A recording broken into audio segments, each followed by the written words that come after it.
Hello, I'm Timothy Holder, and I do two impersonations. I do one that's Richard Nixon and one that isn't. And so the Richard Nixon impersonation goes something like this. I am not a crook. Okay, so hope you enjoyed that. Richard Nixon, an interesting guy. There were two guys who wrote a book about Nixon in the 1970s. And in that book, while Nixon was president, they argued that they believed Richard Nixon was going to set aside the Constitution and make his vice president the next leader of the country. Now, his VP at the time was a guy named Spiro Agnew. And as a historian, I try to guard against the temptation to look at what people said in the past when they were wrong and say, oh, that was ridiculous. They never should have said that.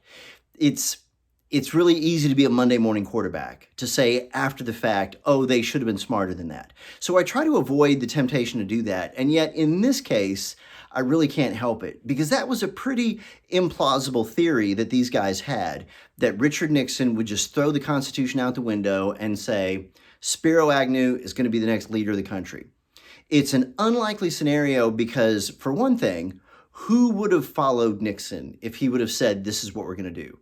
Where would the support for that have come from? So it wasn't very likely. Even if Nixon had felt it was a good idea, even if he could have rationalized it in his own mind, he wouldn't have had any support for it.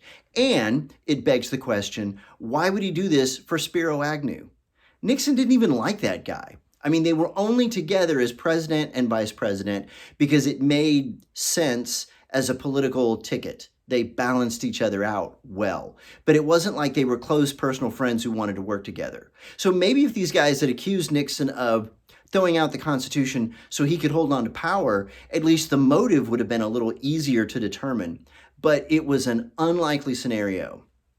And so it makes one wonder, why did these two guys think that it was so likely that they wrote a book about it? And why did a publishing house believe in it? And how were they able to sell copies?